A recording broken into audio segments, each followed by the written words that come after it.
You can support this podcast at patreon.com/partnersincrimemedia. This week's Law & Order Marathon winner is Lindsay Stapp of Highlands Ranch, Colorado. Lindsay will get a marathon decal showing she watched 26.2 hours of her favorite crime show. To be next week's winner, sign up at lawandorderpodcast.com. I'm Kevin Flynn with Rebecca Lavoie and Mark Blankenship, and these are their stories. You think you know who did it, but you don't know who did it. Law and order, law and order, law and order. It's no ordinary police procedural, baby. It's the FNOG of police procedurals, baby. Law and order, law and order, law and order, law and order. These are their stories, these are their stories.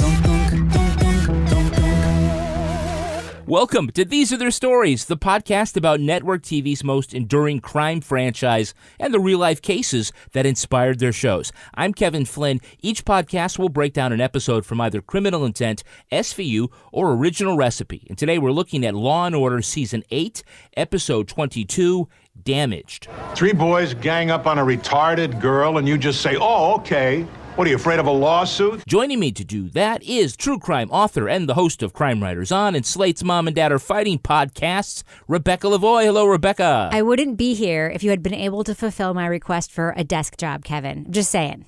I have no idea what that refers to. It's something that happens in this episode, Kevin. Oh, a desk job. Yes. Somebody wants a desk job because the mean streets of Manhattan are too much, for him. too stressful. Yeah, for his pretty face. Okay, rounding out the panel is our own special guest from the Mark and Sarah Talk About Songs podcast, Mark Blankenship. Hello, Mark. Hello. You know, I canceled my classes at Hudson University, so I could be here today. Oh, well, they already have plenty of rapist professors to take your place there at Hudson. And now you've described yourself as a recapper for Previously TV. Yes. Which is a great website. So what skills does one need to be a recapper? Okay.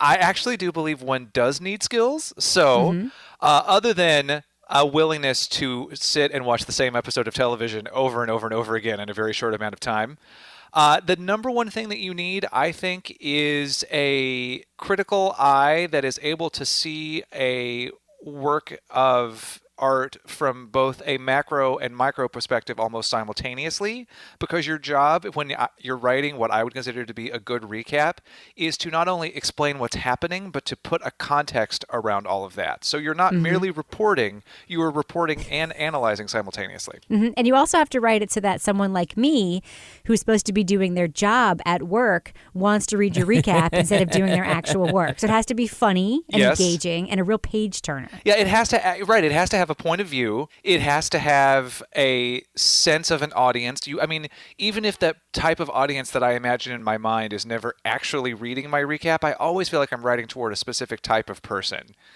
depending on the show. Actually, the show, my voice, I guess, is pretty consistent across recaps, but the show does allow me to zero in on particular slang or particular turns of phrase, and I always enjoy that. Now, this is a Season 8 episode, that season. Yeah, that one.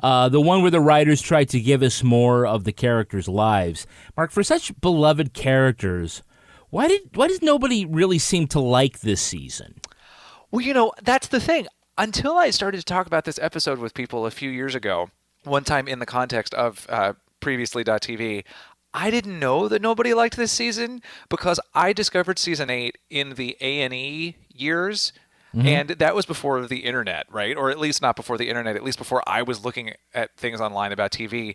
So what I have learned is that people find the insertion of personal details about the characters to be clumsy and often distracting from the smooth as butter formula that we like to carry us through a good episode. I personally do not I don't agree, however. I actually think that at its best, the additional information you get about the characters echoes beautifully with the cases themselves and provides something really nice. Although I guess another argument would be that if you wanted that, you should have just watched Homicide. But that's my... I don't have a problem with Season 8, at least not to the degree that other people do. I don't like it because I think that what's going on in these cops' personal lives, sucks. Like, nobody just has like a normal life, right?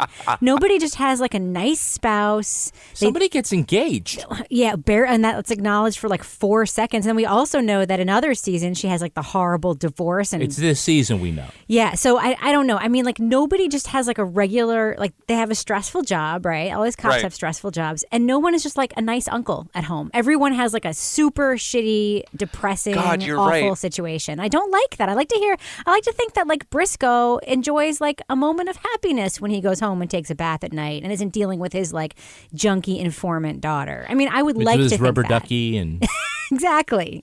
Singing show tunes, perhaps. Well, and then, they make you think in season 8 that at least Anita Van Buren's life is all right. And then they wait until season 20 to be like, no, her husband cheated on her. She got some sort of cancer. And now Ernie Hudson can't even really be her boyfriend because it's too painful because of the disease she got from her philandering ex-spouse. It's like, oh, I thought she made it out.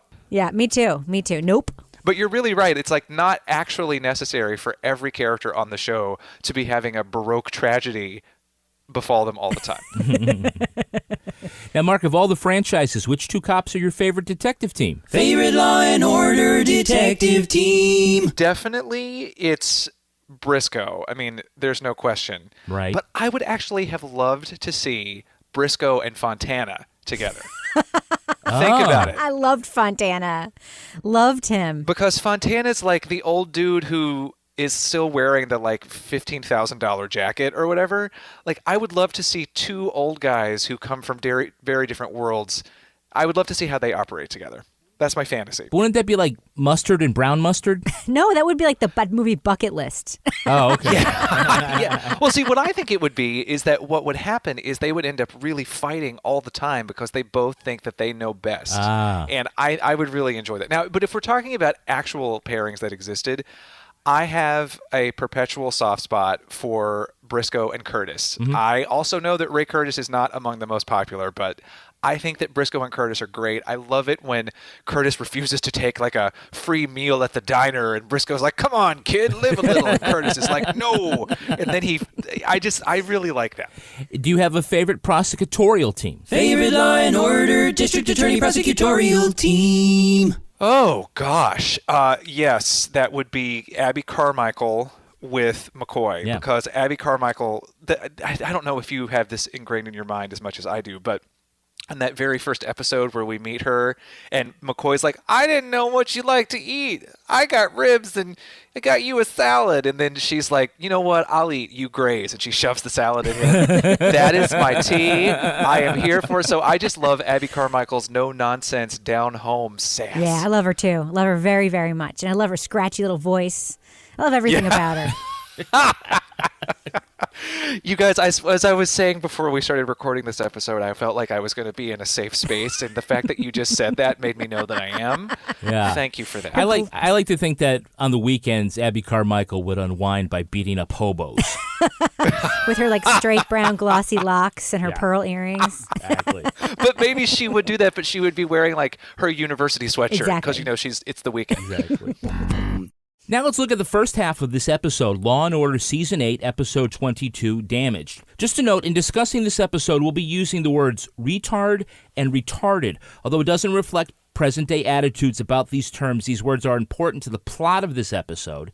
If you still have problems with the use of this language, we invite you to listen to a different installment of our podcast.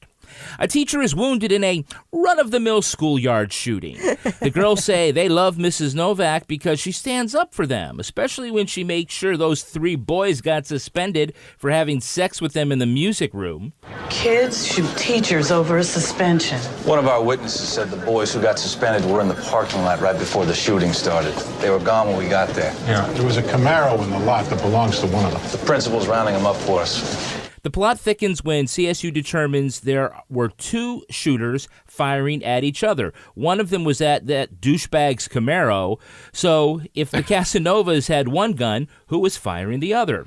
Briscoe and Curtis find Sally, who skipped school the next day. Sally admits to shooting at the boys because the 3 of them raped her older, intellectually disabled sister Valerie, and mean Mrs. Davenport didn't report it. Meantime, Ray is asking LT for a transfer to a desk job, and Lenny's meth-addicted daughter, Kathy, has agreed to testify against her supplier. So put a pin in that one for just now. The detectives quiz Valerie about her encounter with the boys and whether she knew what happened to her. Valerie says they were playing a game called sex. They find out that the boys also sexually assaulted her with a soda bottle, and Lenny and Ray take them into custody.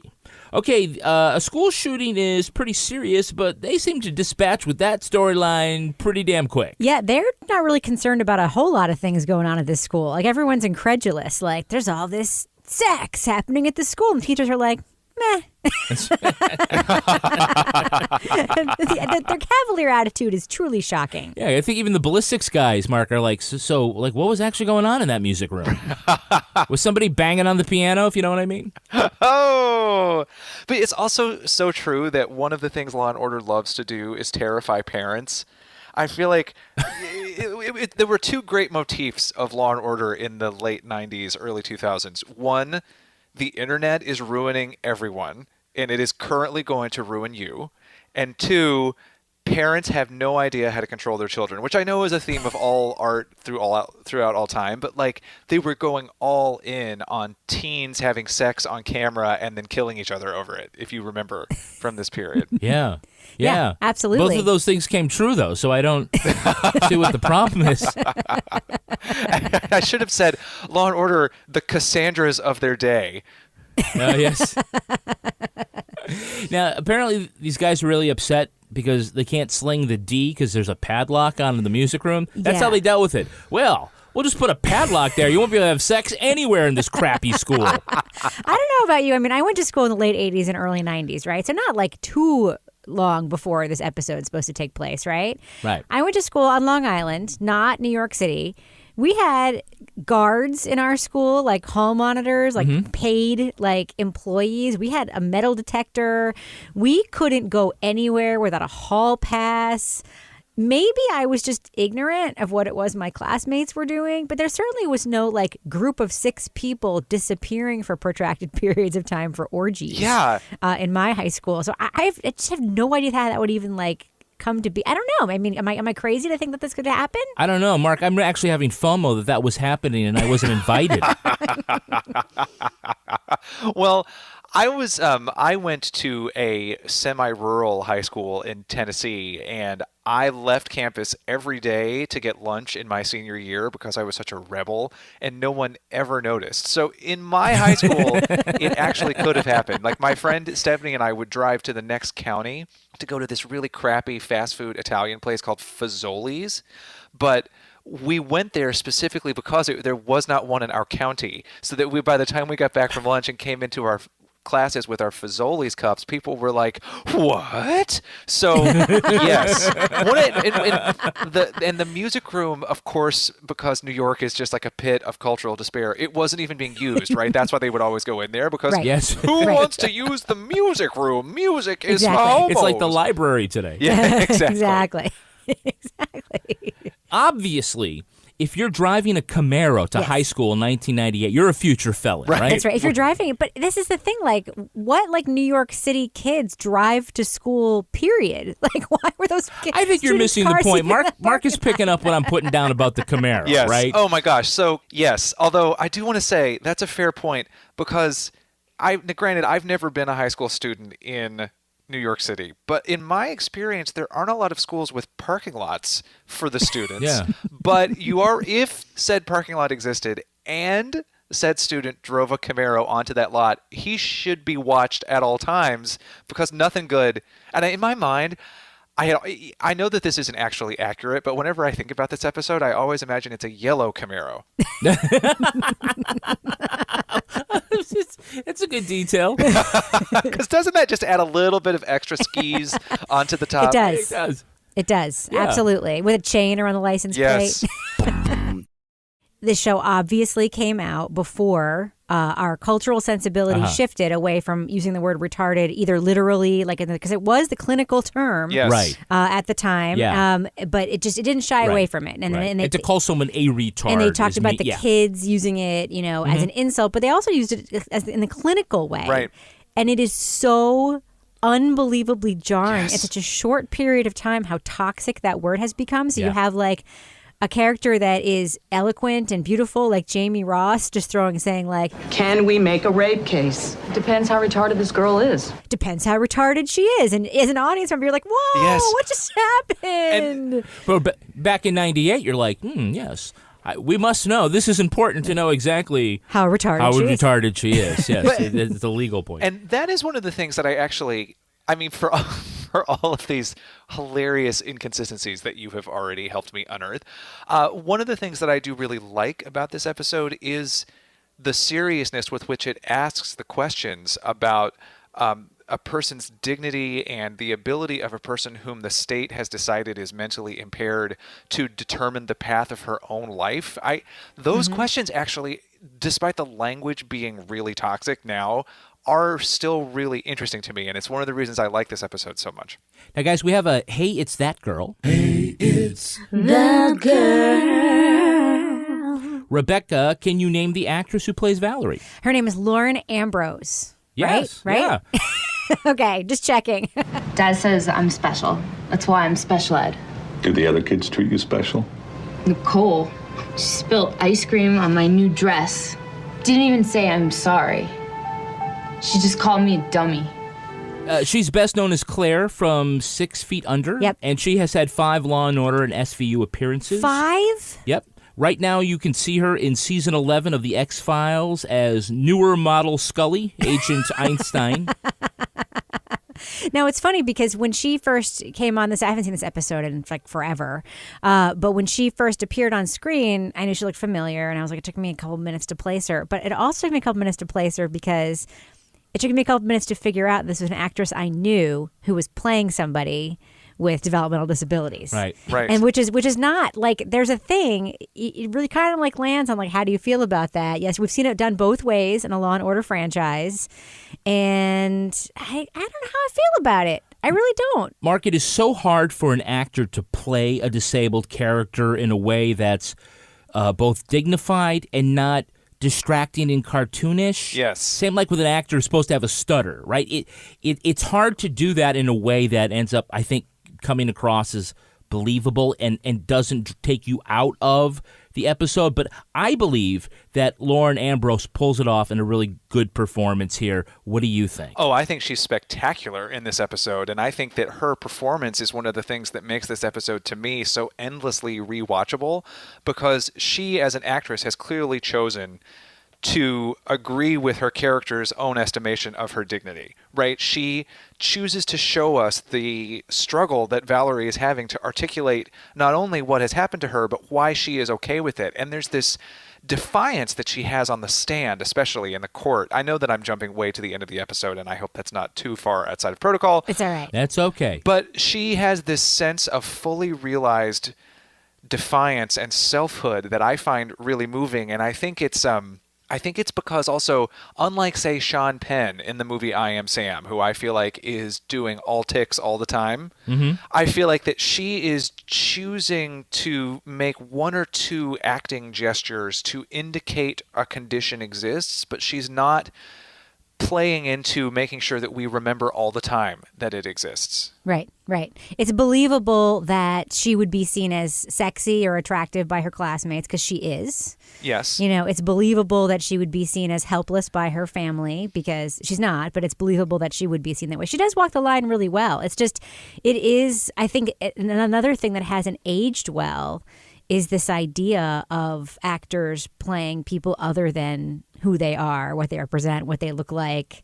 I don't think that would be as welcome a decision today as it was in the late 90s either. No, I think you're right. And it's really interesting because I don't, like, you think about the guy who played Artie, the character on Glee who was in a wheelchair. I don't think that he would be cast in that. That actor doesn't need a wheelchair, so he probably wouldn't be cast in that role now. And I think you're right. It says a lot about how much we've changed in terms of our expectations of who gets cast, which is great. Right. All right, now we're going to look at the second half of this episode. The boys' defense is that they didn't know Valerie was retarded. Skoda does an exam and says, yeah, she is. Then the asshole judge throws a wrench in McCoy's case, ruling the state will have to disprove the boy's defense instead of the other way around. And you have no corroboration of Gina Bowman's statement? No independent proof the boys knew the girl's mental state? We don't need it. The burden is on the defense to prove the defendants didn't know. Don't tell me my job, Ms. Ross. The statement is out. Let's just throw out the rules of evidence along with it. Counselor, watch yourself. At trial, Valerie admits on cross-examination that she liked to dress provocatively, and boys made her excited. The jury finds the 3 boys guilty of rape, but then the asshole judge sets the verdict aside. This asshole judge even says Valerie, quote, had the time of her life, at which point Jerry Orbach yelled out, again with the dirty dancing jokes? Well, things aren't going well at Kathy's trial. She's accused on cross of getting a sweet deal because her father is a corrupt cop. The jury is deadlocked, and the drug dealer walks away for now. Put a pin in that one. Jack and Jamie are furious at this asshole judge. To get him to reconsider his decision, they set out to prove that the boys knew Valerie was retarded before the rape. After coming up with a McCoy special, a trumped-up attempted murder charge connected to the school shooting, they get Roscoe to flip on his 2 buddies at the appeals hearing. But the defense brings back Valerie, who says she's friends with all the boys. McCoy needs to get rough on Valerie, telling her Roscoe called her retarded on the stand. Despite her hurt, she declares it was her choice to have sex. And, of course, this asshole judge throws the whole thing out again. Later, Valerie says she lied because she didn't want to be known as, quote, the retard who got raped. Jack tells the father they've got a good chance on appeal, but he tells the prosecutors to drop the case and give Valerie her dignity. But what will the writers do with the last 3 minutes of the show? Oh, no. What will they do? Briscoe and Curtis show up at a crime scene where Kathy has been shot execution style and tossed near a dumpster. Well, it looks like you really can put baby in a corner. Oh, come on. Oh, she was such a heartfelt character. You were weeping. Fuck you and fuck you. And you know what? Then they ran her over in a yellow Camaro. End of scene. Right. End scene. Okay, Mark, you have written that this is one of the best Law & Order episodes ever. Well, again, especially for me, because to me, the structural ingenuity of this episode is very exciting because on one hand, you have 2 sets of fathers and daughters, and you have the Valerie's father who removes her from the legal system and tries to protect her that way, and arguably helps his daughter leave the system with some of her dignity intact. And she is a young woman who, by all appearances, is burdened with a lot of disadvantages, and yet because she steps out of the system that's meant to take care of her, she actually walks away with something like a victory. And whether or not we feel that it's a victory, she feels that it's a victory, or at least there's something of her that she gets to keep, right? Right. But then simultaneously, you have Lenny and his daughter, and we've watched throughout the entirety of season 8 that he is trying to convince his daughter to stay in the system. He's the one who convinces her to turn on the drug dealer.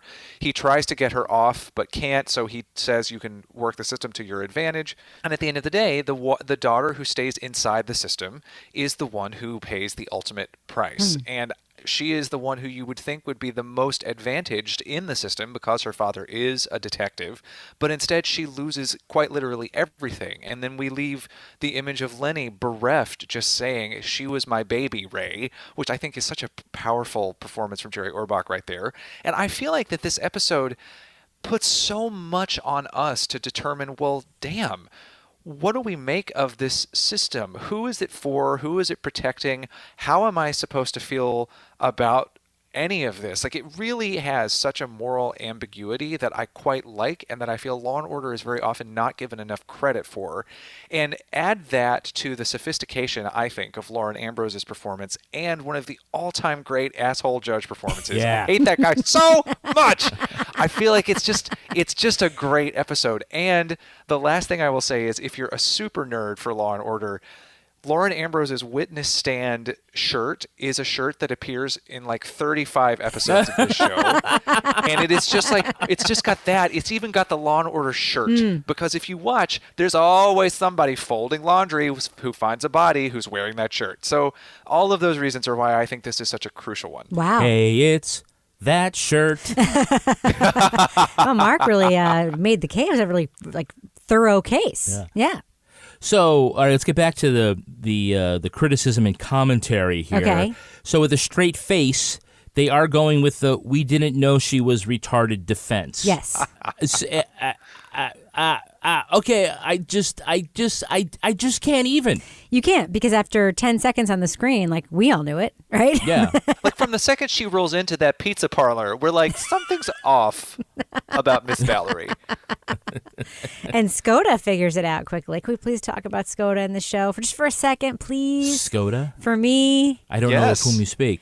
This is peak sexy Skoda in this episode. She's a sweet girl with an IQ of 65. And the school thinks exposing her to ridicule from normal kids somehow does her good. She understand what she did? Not in any meaningful way. She'd do whatever it takes to please whoever she's with. Would that be obvious to another teenager? That'd be crystal clear to anyone who talked to her for 2 minutes. J.K. Simmons is slamming in this episode. I don't know what it is. He's like an especially... Is it short sleeves or something? Yeah, he's like the short sleeves. He's like an especially close and quiet talker. He's real sensitive. He describes Lauren after their conversation as just like a super sweet girl, and everyone would know that right away. And I just want to climb onto his lap and give him a hug, really badly in this episode. I think you want to unload all your problems on him, too. I do. I want to talk about my mom and my toxic childhood. I really do. He's super hot in this episode. Mark, what I like about, when we have Skoda or even Olivet come on is that they do this clinical test and this, this examination, and then they talk about it over pizza. Oh, yes, always. Can't go to the office. They have to be in some restaurant.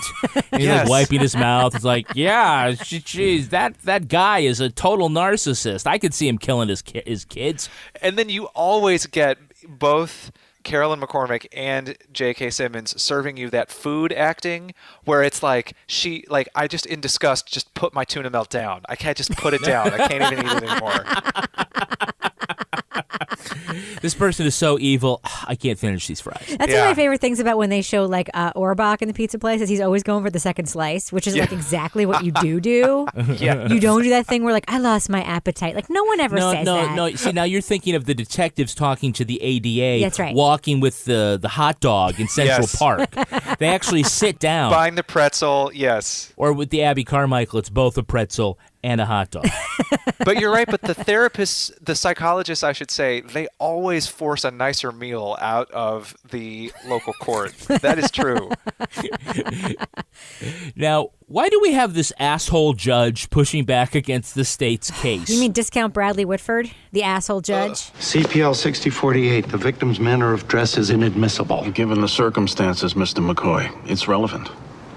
I'm giving notice of intent to appeal. Appeal all you want. Step back. And listen, I don't know this actor. He might be a lovely man, but his name is Ron McClarty, which is just the name of an asshole judge if I've ever heard one. And Mr. McClarty, if you are listening, I'm sure that you're great, and you are so talented in this performance that you made me hate you forever. Sorry, you're not welcome at my pizza shop. So we have the judge perpetuating the ultimate myth, which is that the rape victim wanted it. Oh, yeah. Yes. Have we gone so far down the road of political correctness that sex between willing partners is now called rape? The girl said yes. She has the mind of a child. Well, she's mature enough to be plenty intrigued by her own sexuality. Face it, counselor. She had the time of her life. Case dismissed. Could we get away with that today? Like on SVU, can you imagine? Have you watched SVU? That shit happens all the time. The judge says, Mr. Barba. Well, but and the judge doesn't. How about moment of silence for Barba? No, the judge doesn't, but there's always somebody in the court who does, whether it's the defense attorney or Elizabeth Marvel or whatever. That stuff happens all the time still on SVU. It does. They talk about it all the time, and it's always Benson who's like, it's never the victim's fault. It's at least 4 times an episode we hear Benson say that, right? But yes, this asshole judge, I mean, his layers of assholeness, he hated the process and procedure. By the way, there were like, Jack McCoy was talking about all the, the one, this would be good for an appeal. Like every 2 seconds, I was like, appeal. Like it was crazy. I also will say, as much as I am now on the record as saying that I love this episode, I have always thought it was a little cheap that they just decide to introduce the fact that a judge can set aside a verdict if he wants to in this episode. Like, this is the one. There have been some weak-ass cases made that the judge you'd think would have set aside the verdict, but this is the one? Yeah. The defense didn't know this was coming down, so the judge very casually, not even looking up, just kind of... Any motions, Mr. Painter? Excuse me, Your Honor? Does the defense wish to make a motion? CPL 290.10, the defense moves to set aside the jury's verdict. Objection. The prosecution proved its case. What case, Mr. McCoy? The judge isn't supposed to do that. Also, is Jack McCoy supposed to be conducting cross-examinations when he's standing inside the jury box? Oh, you mean like he uses the whole space, Rebecca? He really used the whole space in this one. It was like that more cowbell scene on Saturday Night Live. He was really using the space. I think Sam Waterston's like, there's only so many times I can get up from the table and walk straight to the, straight to the box. They never ask the judge if they can approach. They just do it. They just do it, yeah. So he was leaning. There's this little thing where he's questioning someone and just leaning on the box. Just got shoulder to shoulder with juror number 9. 6. Yeah. Do you want some of my fries? Hey, it's fine. I know this great pizza place. Scott and I were just there. Now, there are many reasons why Valerie refuses to condemn her attackers. Is her inability to comprehend what's happening the main one? See, it's another reason this episode is so complex and I think very compelling. I don't know what the answer is at first, but by the end, that is not the reason. By the end, she is articulating her own need to define herself not as a victim, but as a willingly sexual creature. Did he keep on calling you a retard? No. Did you like what the boys did to you? I did what I wanted.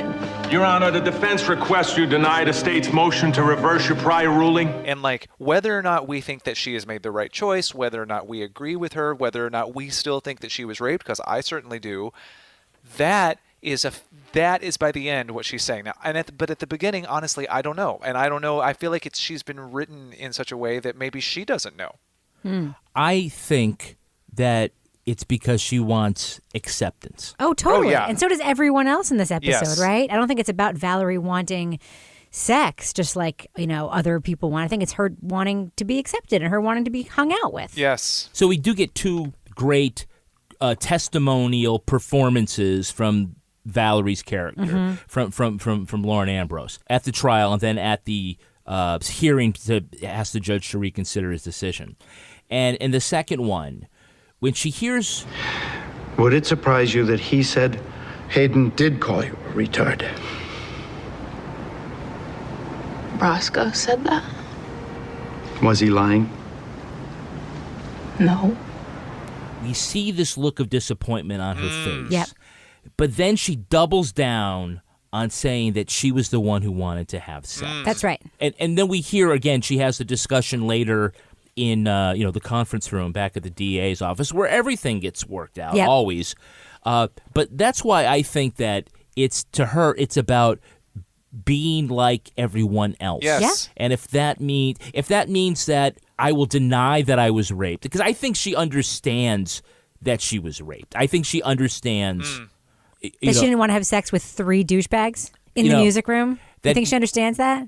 Well, having a soda bottle inserted in you. Not something she wanted. I mean, I think that even still. That's, to me, the most upsetting detail. It's so dehumanizing and so clearly indicates what horrible boys these are.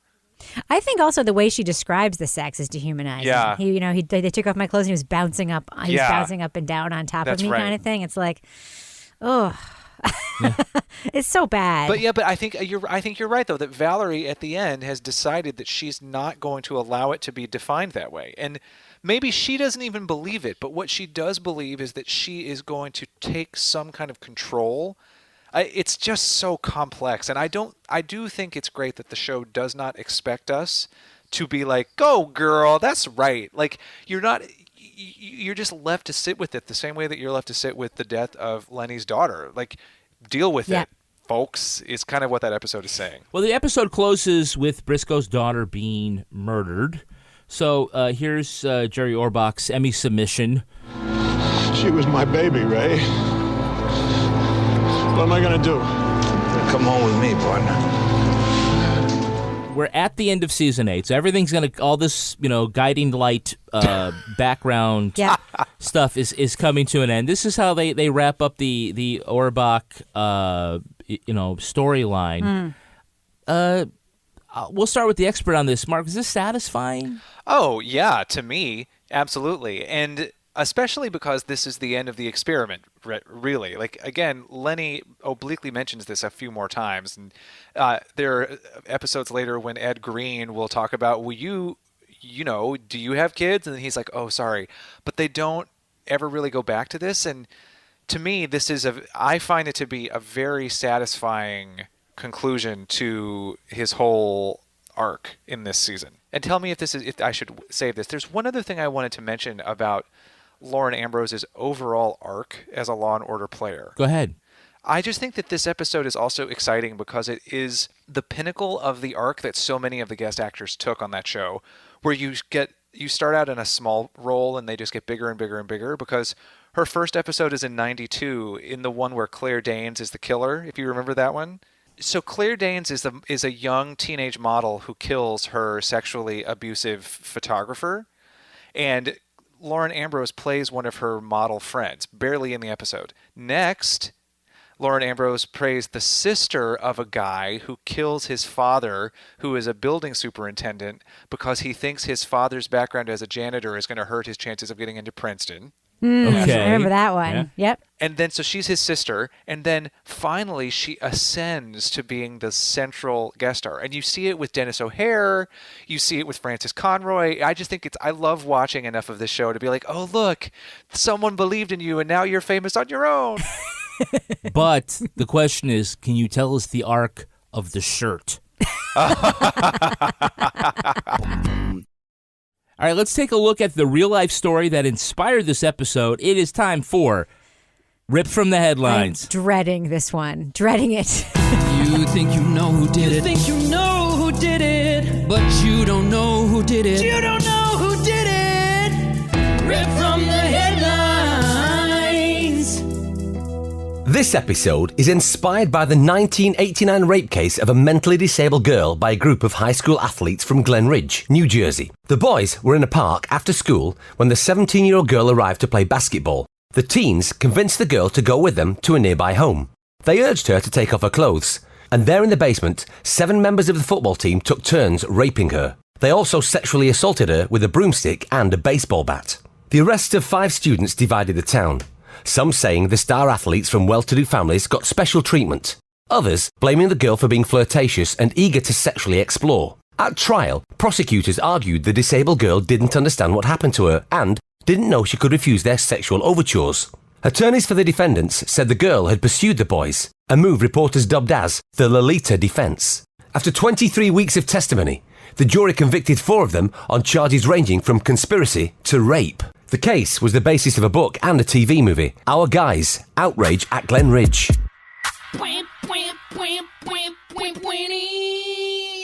Okay, so the legal standard in the real-life case that they had to prove was not that the victim was able to give consent, but that she could understand and she understood that she could say no. Those two things are not the same, are they? They're not the same thing No. either way. No. It's total bullshit. Oh, God. I remember that case. It's a terrible, terrible case. Oh, I had never heard about this before, and it's just horrifying. Is a girl with an IQ of 64 able to consent to sex with a baseball bat and a broomstick? No. I don't think, God, no. I think the idea that anybody would pursue that situation or would deserve that situation, even if they were Or make that legal argument? flirtatious. Yeah. Yeah. I mean, if you I mean, you hear about cases sometimes where people who are prostitutes end up in these situations, and you get convictions because that's not the deal, right? That something horrible happens that isn't what was agreed upon. That whole thing is horrible. I bet those kids are like hedge fund managers now, right? They're not still in prison, are they? They're not, but they are on the sexual offender registry. Mark, surprisingly, the judge in this case waived the rape shield law and allowed in evidence of the girl's sexual history. And the defense argued that she came on to the boys and they are the victims. Ugh, God. It's just so infuriating.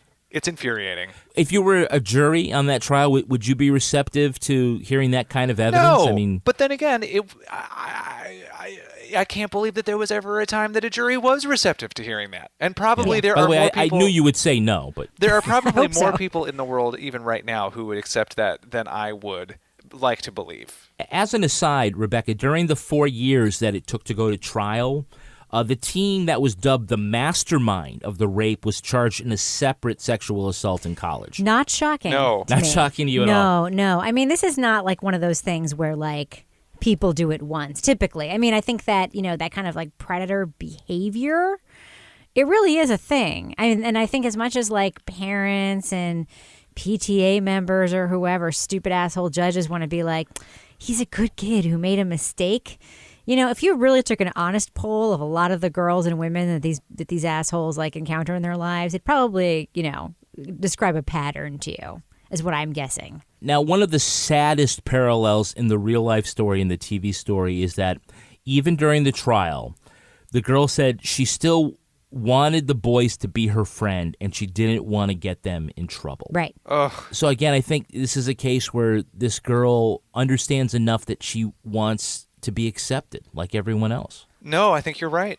I think you're right. And I think also there's a thing where, people talk about confronting your accuser, right? Yeah. There's also about like confronting the accused, especially when it's somebody who was your friend. And we see this a lot. And we see this in real life cases too. When you're actually sitting in the courtroom on the witness stand and you're accusing someone that and yet people know, and that people that maybe are on that person's side, like it becomes more complicated. It becomes more like of a social test. You know lost what I me mean? at a couple you knows. Well, like high school kids. You think about like the St.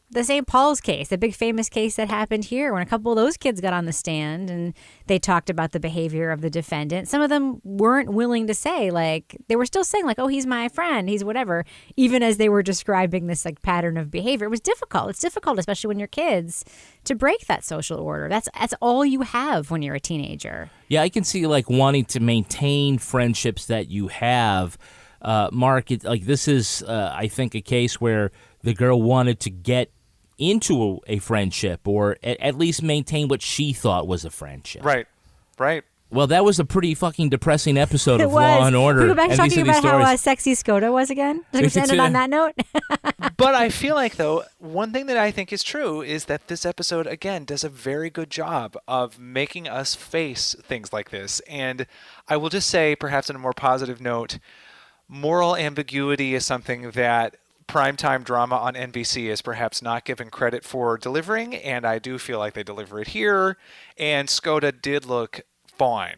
So, yes, there is that. Amen. Well, we really do like, finding the things that don't work about a particular episode. And other than the use of the term retard and retarded that doesn't sound so great in 2018, this was a pretty solid episode. Pretty solid. And hard to find things to really pick apart. Solid as Skoda's biceps.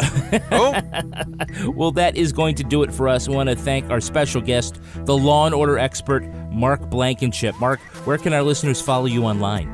Well, the best place to find me is through the aforementioned podcast, Mark and Sarah Talk About Songs, where I, along with my co-host Sarah D. Bunting, post a new episode almost every week. You can find us on Twitter at Talk Songs or on Facebook at facebook.com/mastas.podcast. That's MASTAS, short for Mark and Sarah Talk About Songs. And if you want to follow just me, I'm on Twitter at IamBlankenship, where I mix a variety of pop music and drag queen musings with silly jokes, Oscar facts, Broadway trivia bits, and occasional retweets of things my mother has said to me on the phone. And we're going to include a link to your article about this episode in our show notes. Rebecca Lavoie, how can our listeners follow you? Well, I am not as funny a tweeter as I am Blankenship, but if you want to follow me on Twitter anyway, I am at Reb Lavoie. That's also my handle on Instagram. And you can also listen to Crime Writers On or Slate's Mom and Dad Are Fighting. And you can track me on Twitter at Kevin P. Flynn. You can also tweet to us at Law & Order Pod or follow us on Instagram at These Are Their Stories Podcast. Our newsreader was Cy Frater. Our theme music was composed and performed by Uncanny Valleys. Line editing by Theodore Lavoie. Content assistance from Travis Roy. Lily Flynn handles promotions. To get ad-free episodes of These Are Their Stories a week early, sign up for Stitcher Premium. You can get the first month free at StitcherPremium.com/crime. All clips in this podcast were used in compliance with the U.S. Copyrights Act fair use exemption for criticism and commentary. Special thanks to the elite squad of the Law & Order Wiki community for preserving the evidence. If you want to know what episodes we're talking about in our upcoming shows, go to lawandorderpodcast.com.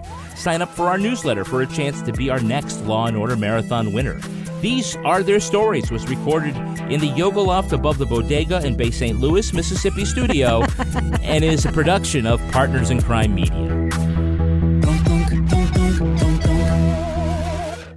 Partners in Crime Media.